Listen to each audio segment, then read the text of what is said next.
যখন মানুষ জর্জরিত সমস্যায় তখন হচ্ছে এসআইআরের কর্মসূচিকে আনা হয়েছে।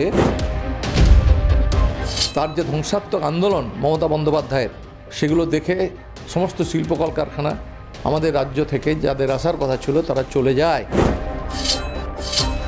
100 দিনের কাজ 1 আগস্ট থেকে শুরু হওয়ার কথা ছিল, হয়নি, যার ফলে লক্ষ লক্ষ আজকে কৃষক পরিবারের সন্তান বা কৃষকরা আজকে গ্রামাঞ্চলে বেকার হয়ে বসে আছে। আমাদের দেশের অর্থনৈতিক সমস্যা, বেকার সমস্যা তারা সমাধান করতে পারেনি।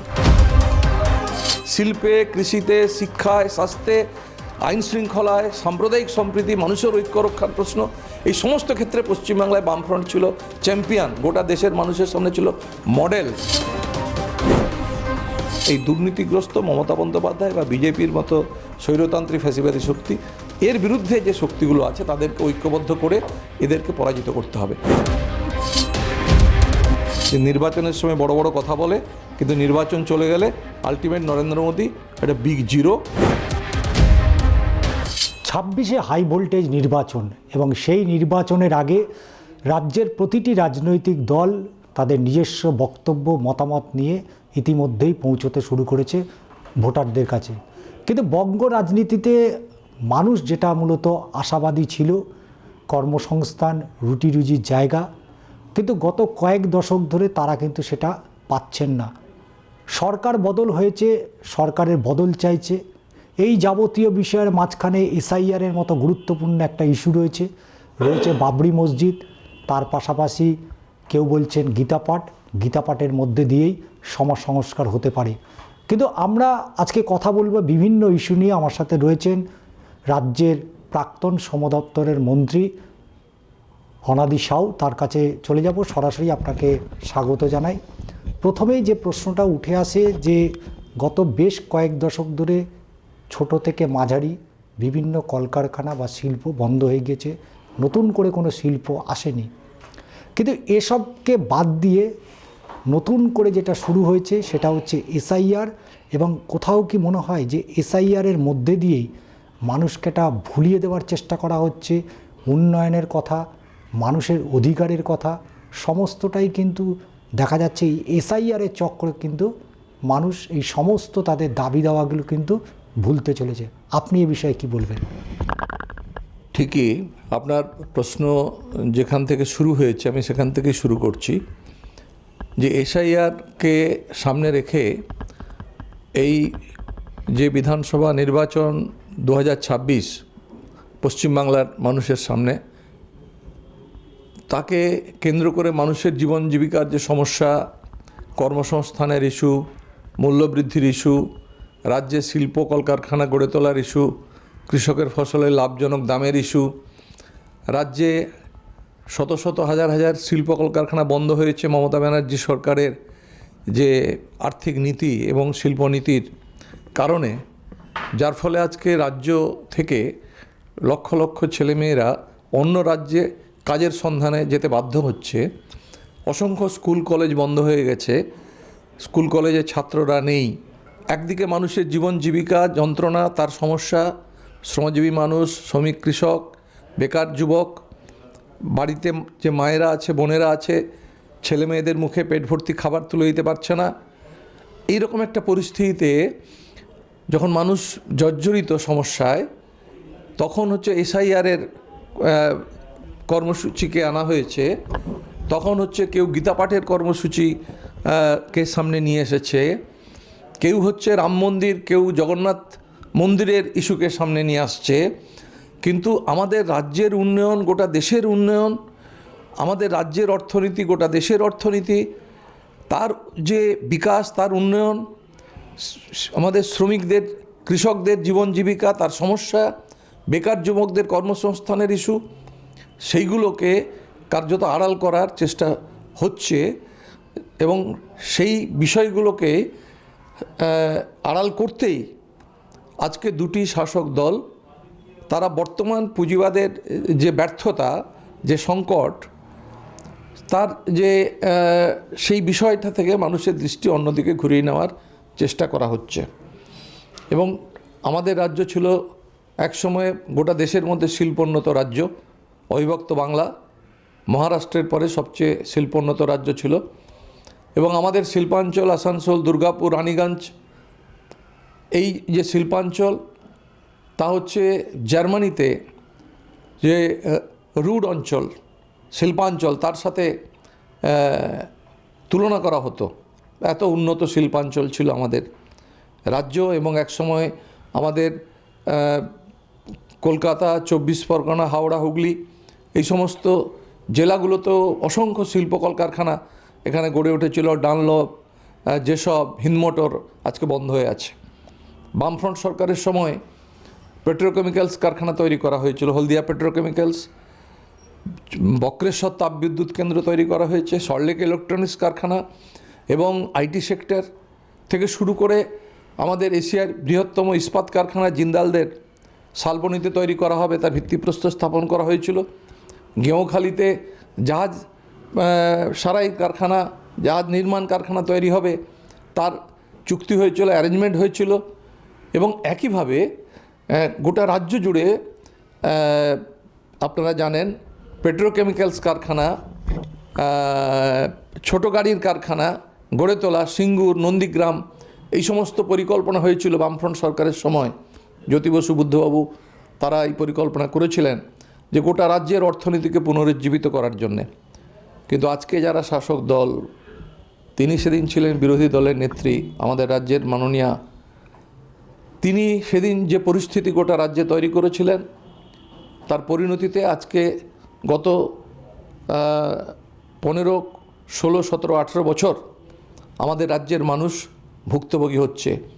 সমস্ত শিল্প যেগুলো রাজ্যে আসবে মৌ হয়েছিল, চুক্তি হয়েছিল, তার যে ধ্বংসাত্মক আন্দোলন মমতা বন্দ্যোপাধ্যায়ের, সেগুলো দেখে সমস্ত শিল্প কলকারখানা আমাদের রাজ্য থেকে যাদের আসার কথা ছিল তারা চলে যায়।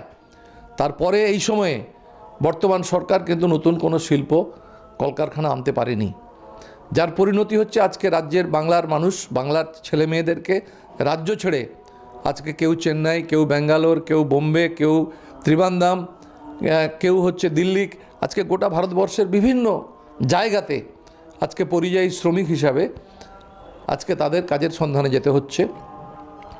এবং এরকম একটা পরিস্থিতিতে আজকে রাজ্যে গ্রামাঞ্চলে 100 দিনের কাজ, তৃণমূল সরকারের যে দুর্নীতি, তার পরিণতিতে কেন্দ্রীয় সরকার বন্ধ করে দিয়েছে 2022 থেকে।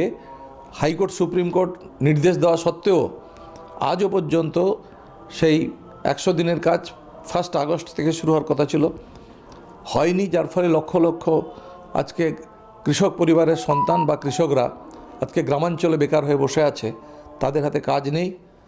ফসল এখন প্রায় কাটার কাজ চলছে, আলু পোতার কাজ চলছে, কিন্তু কৃষকরা ফসলের দাম পাচ্ছে না, যার ফলে অভাবী বিক্রি হচ্ছে চারিদিকে।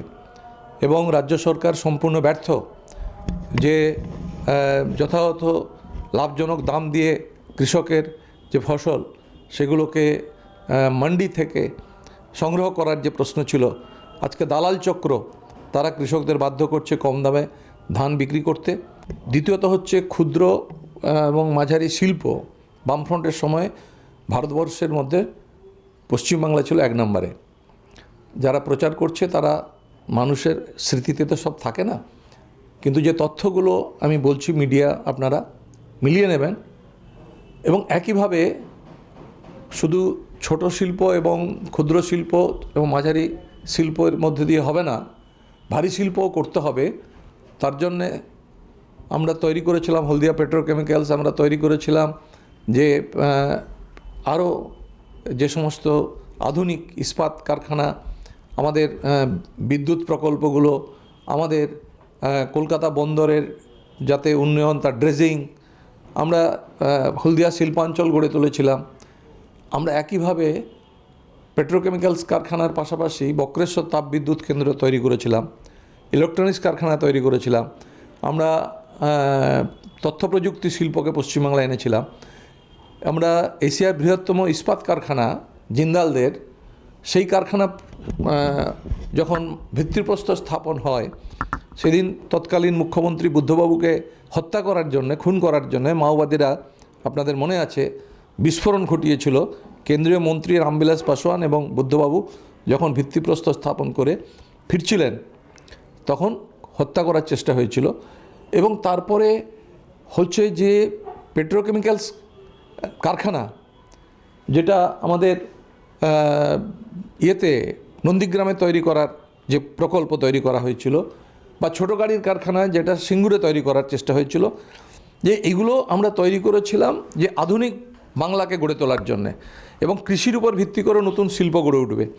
তার আগে যে আমাদের দেশে কেন্দ্রীয় সরকারের যে শিল্পনীতি স্বাধীনতার পরে যা গ্রহণ করা হলো 1956-এ, তার পরিণতিতে হচ্ছে আমাদের রাজ্য থেকে শিল্প কলকারখানা গোটা ভারতবর্ষে ছড়িয়ে দিতে হবে। তার জন্য মাসুল সমীকরণ নীতি করা হলো, যে মাসুল সমীকরণ নীতিতে বলা হলো যে আসানসোল থেকে, রানীগঞ্জ থেকে, কয়লা খনি থেকে যে সমস্ত কয়লা পশ্চিমবাংলাতে আসবে, হাওড়াতে, হুগলি শিল্পাঞ্চলে, কি 24 পরগনাতে, কি বর্ধমানে একটা জায়গাতে ঠিক একইভাবে একই দামে দিল্লিতে বা ইয়েতে আহমেদাবাদে বা মহারাষ্ট্রে বা হরিয়ানাতে বা পাঞ্জাবে বা ইউপিতে হচ্ছে একইভাবে একই খরচে সাবসিডি দিয়ে কয়লা পৌঁছে দেওয়া হবে শিল্প উদ্যোগীদের। এইভাবে হচ্ছে পশ্চিমবাংলার যে ফ্যাসিলিটিসগুলো পেত, কয়লা, ইস্পাত ইত্যাদি আমাদের এখানে শিল্প গড়ে তোলার জন্যে, সেগুলোকে কেড়ে নেওয়া হয়েছিল। এবং কি বলা হয়েছিল না, একটা জায়গাতে একটা রাজ্যে কেন শিল্প হবে, শিল্প গোটা ভারতবর্ষে ছড়িয়ে দিতে হবে। যার ফলে কেন্দ্রীয় সরকারের এই নীতির কারণে অনেক শিল্প কলকারখানা বন্ধ হয়ে গেছিলো। কিন্তু কেন্দ্রে যেহেতু তৎকালীন যে সরকার ছিল, মিডিয়া, প্রেস তাদের পক্ষে প্রচার করে, যার ফলে অ্যাকচুয়ালি মানুষের কাছে প্রকৃত তথ্য হচ্ছে মানুষের কাছে তুলে ধরা হয়েছিল, মানুষ জানতেনও। কিন্তু তৎকালীন যে কংগ্রেস সরকার ছিল বা তৎকালীন যে সরকার ছিল রাজ্যে, তাদের যে উদ্যোগ প্রয়োজন ছিল রাজ্যে নতুন করে শিল্প কলকারখানা গড়ে তোলা, যেটা জ্যোতি বসু এসে, বুদ্ধবাবু এসে করলেন, একটা নতুন করে পশ্চিমবাংলায় শিল্পের জোয়ার তৈরি করার চেষ্টা করলেন এবং গোটা ভারতবর্ষের শিল্পোদ্যোগীরা এখানে আসতে শুরু করলো। কিন্তু সেটাকেও হচ্ছে আটকানোর জন্যে দেশি বিদেশি পুঁজিপতি সাম্রাজ্যবাদীরা চক্রান্ত করেছে। এখানে একটা আপনাদের প্রশ্ন আছে আমার, সেটা হচ্ছে প্রথম ইউপিএ সরকার, তার পরবর্তীতে সিঙ্গুর, নন্দীগ্রাম, নেতাইয়ের মতো ঘটনা, এখান থেকে কি না শিল্পর কোনো সম্পর্ক নেই, পরপর যেহেতু ঘটনাগুলো পরপর ঘটে এসছে, আজকে বামেদের এই পতনের কারণে অনেকগুলো বিষয় উঠে আসে, যেখানে অবশ্যই এই পরমাণু চুক্তি, সেটা বহু পুরনো যদিও, তার পরবর্তীতে নন্দীগ্রাম, সিঙ্গুর, নেতাই, একটার পর একটা যে ঘটনাগুলো ঘটেছিল, কোথাও কি এই জায়গাগুলোর আজকের দিনে এসে দাঁড়িয়ে সেখানে কোথাও এই যে এত বড় একটা ডিজাস্টার হয়ে গেল, আজও কিন্তু বামেরা বা আপনারা কি মনে করেন যে কোথাও হয়তো আপনাদের কোথাও ভুল ছিল, যে কারণে মানুষ আপনাদের থেকে মুখ ফিরিয়ে নিয়েছিল?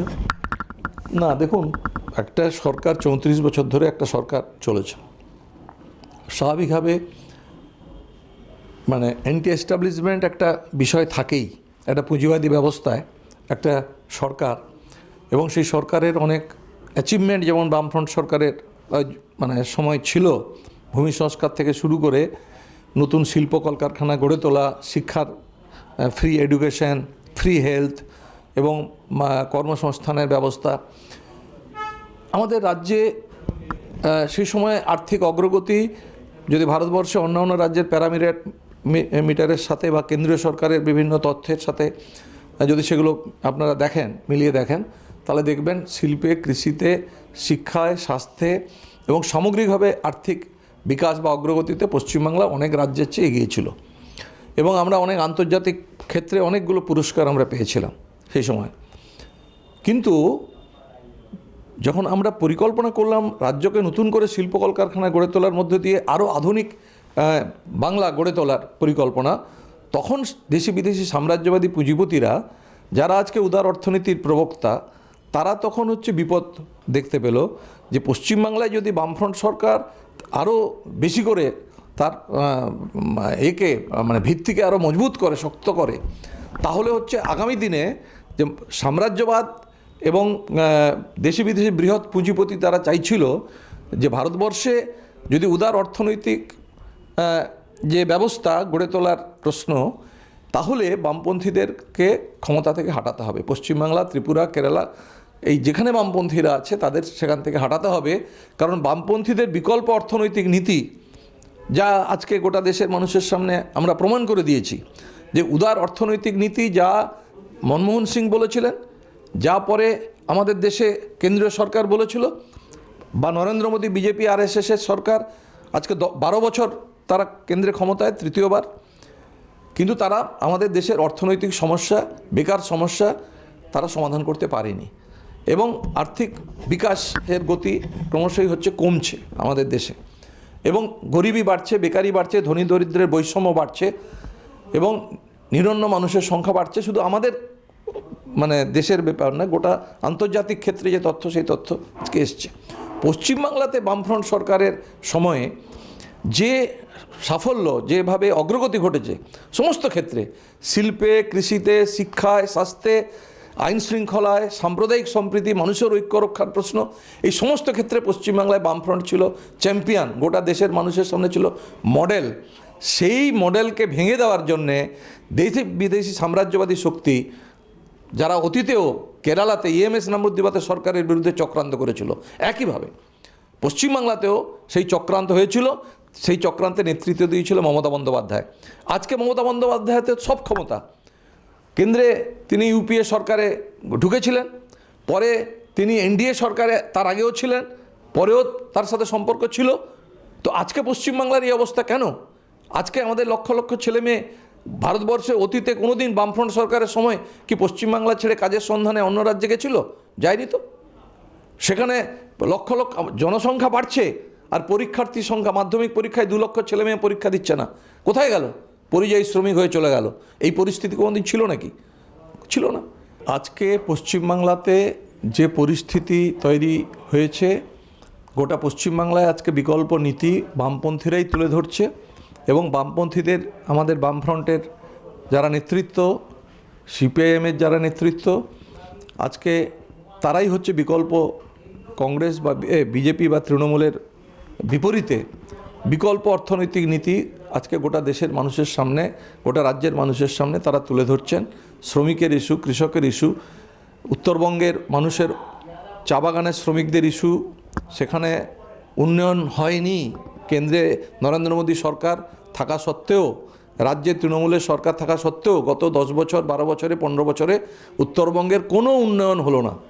সেখানে তো বিজেপি সব এমপি এমএলএরা ওরা জিতেছে, কিন্তু উত্তরবঙ্গের জন্য কোন উন্নয়ন করেনি।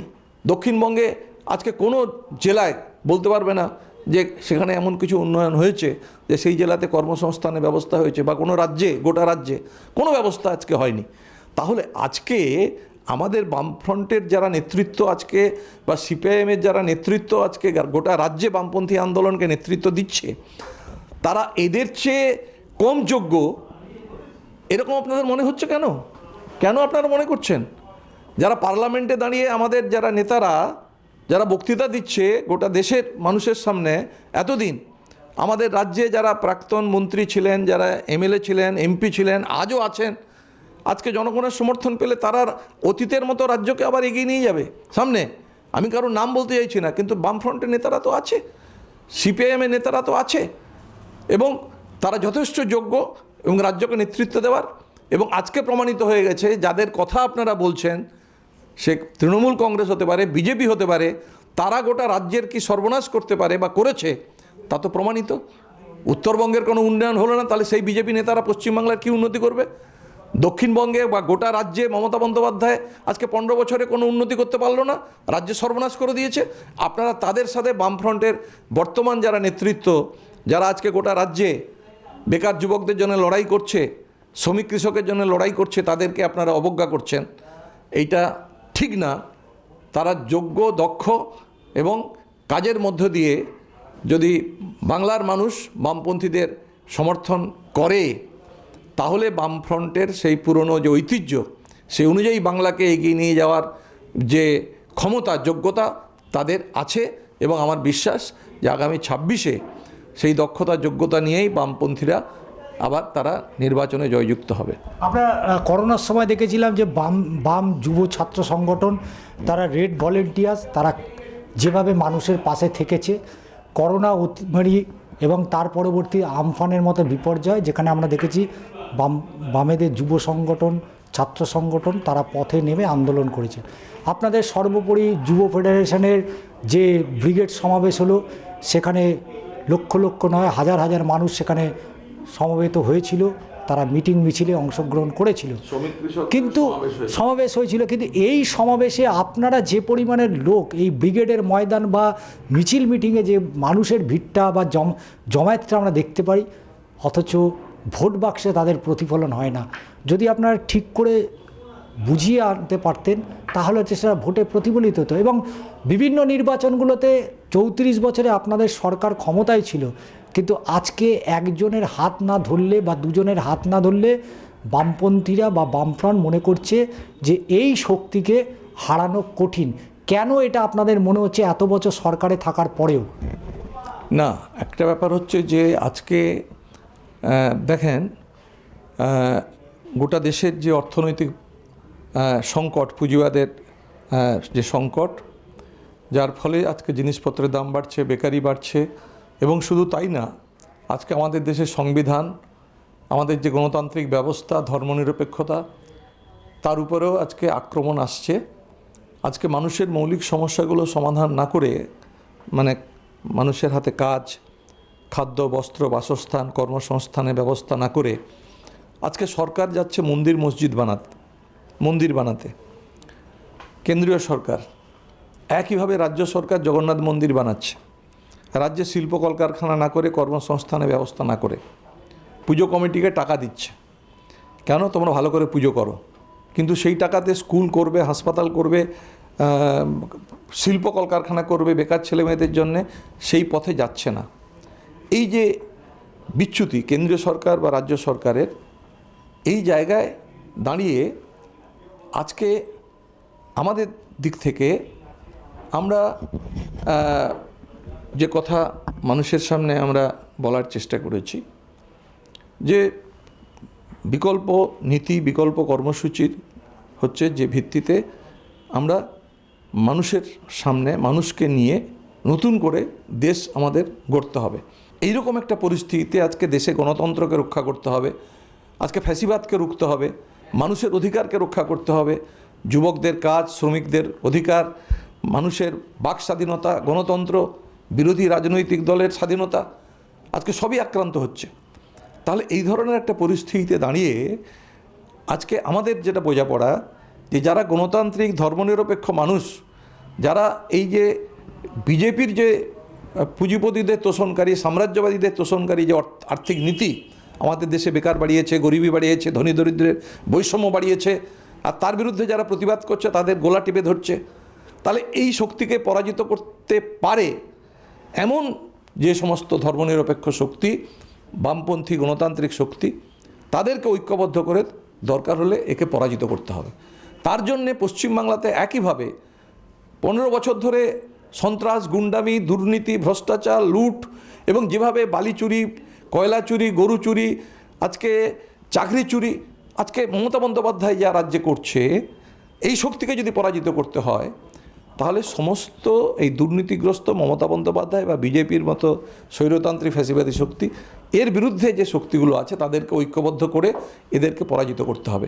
এটা হচ্ছে আমাদের একটা দায়িত্ব, এবং সেই দায়িত্ব পালন করার প্রশ্নে আমরা ঐক্যবদ্ধ হওয়ার চেষ্টা করছি এবং এই দুই শক্তিকে পরাজিত করার চেষ্টা করছি। এটাই হচ্ছে ইতিহাস ভারতবর্ষের, মানে অতীতে আমাদের যে আন্দোলন সংগ্রাম, সেটাও যদি দেখেন, আন্তর্জাতিক ক্ষেত্রেও যদি লড়াই, আন্দোলন, সংগ্রামের দেশে দেশে, সেখানেও যদি দেখেন যে যারা জনবিরোধী শক্তি, ফ্যাসিবাদী শক্তি, জার্মান যখন দ্বিতীয় বিশ্বযুদ্ধ, সেই সময়ে দেখা গেছে সমাজতান্ত্রিক সোভিয়েত ইউনিয়ন, তার সাথে যে সাম্রাজ্যবাদী অন্য দেশগুলো, আমেরিকা, ব্রিটেন, ফ্রান্স, তারা হাত মিলিয়েছে জার্মানির বিরুদ্ধে। আপনি কি মনে করেন যে যে পরিস্থিতির মধ্যে দিয়ে বঙ্গ রাজনীতি এগোচ্ছে, এই পরিস্থিতির মধ্যে আপনাদের যে কজন মানুষ পাশে এসে দাঁড়াচ্ছেন, মিছিল, মিটিং, সভা, সমাবেশ, যে কজন মানুষই জমায়েত হোক না কেন, কিন্তু যখন তারা ভোট কেন্দ্রে গিয়ে পৌঁছচ্ছেন, যখন ভোটটা দেবেন, কিন্তু সেইখানে দাঁড়িয়ে তারা ঠিক অন্য বোতামে ভোটটা দিয়ে দিচ্ছেন। কোথাও কি মনে হয় যে এখনও পর্যন্ত এই যে বিশ্বাসযোগ্যতা হারিয়েছিল বামেদের প্রতি, সেই বিশ্বাসযোগ্য এখনও ফিরে পেতে আরও খানিকটা সময় লাগবে? একেবারে ভুল তথ্য। বলুন, বিশ্বাসযোগ্যতা যত দ্রুত তৃণমূল কংগ্রেস এবং বিজেপি হারাচ্ছে, 15 বছরে তৃণমূল কংগ্রেসের বিরুদ্ধে বাসে, ট্রামে, রাস্তায়, পাড়ায় কান পাতলে বুঝতে পারবেন যে মানুষ কিভাবে সমালোচনা করছে। একইভাবে কেন্দ্রের নরেন্দ্র মোদী সরকার আজকে বাসে, ট্রামে, ট্রেনে মানুষের কাছ থেকে জানতে পারবেন যে নির্বাচনের সময় বড় বড় কথা বলে, কিন্তু নির্বাচন চলে গেলে আলটিমেট নরেন্দ্র মোদী একটা বিগ জিরো। সে না কর্মসংস্থানের সমস্যার সমাধান করতে পেরেছে, না জিনিসপত্রের দাম কমাতে পেরেছে, না আজকে আমেরিকা থাপ্পড় মারছে, হুমকি দিচ্ছে, তার বিরুদ্ধে কোনো কথা বলতে পারছে। স্বাভাবিকভাবে আজকে বাংলার মানুষ তারাও ভাবছে, তারা অলরেডি ভেবে রেখেছে যে বিজেপিকে আমরা 12 বছর দেখলাম, 15 বছর তৃণমূলকেও দেখেছি, আবার আমাদের সামনে বিকল্প হচ্ছে বামপন্থীরা, এবং মানুষ তার অভিজ্ঞতার ভিত্তিতেই আগামী 2026-এর বিধানসভা নির্বাচনে হচ্ছে বিকল্প মানুষ বিজেপি এবং তৃণমূলের বিকল্প বামপন্থীদেরই খুঁজে নেবে, এবং বামপন্থীরা মানুষের ব্যাপক সমর্থন পাবে। অবশ্যই এর উত্তর আমরাও খুঁজব, কারণ 26-এর এই হাই ভোল্টেজ যে নির্বাচন, সেই নির্বাচনে ডান বাম প্রত্যেকেই তারা নিজেদের এজেন্ডা নিয়ে মানুষের কাছে পৌঁছবেন, এবং পৌঁছানোর পরেই গণদেবতা অর্থাৎ ভোট বাক্সে কি তার প্রতিফলন হবে, ভোটাররা কি চাইছেন, ভোটাররা কি পেয়েছেন, অবশ্যই 26-এর পরে তা অনেকটা ছবি স্পষ্ট হয়ে যাবে। তবে বামেদের দীর্ঘ যে লড়াই আন্দোলন তারা চালিয়েছেন, সেই লড়াই আন্দোলনের মধ্যে দিয়েই আগামী 26-এর বিধানসভা নির্বাচনও ঠিক একইভাবে সেই লড়াই চালাবেন। তবে সেই লড়াই কতটা সাফল্য পাবে, কতটা সফলতা পাবে, তার উত্তর অবশ্যই আমরা খুঁজব। আজ এই পর্যন্তই শেষ করলাম। সুখেন্দু মান্নার সাথে ষষ্ঠী চট্টোপাধ্যায়।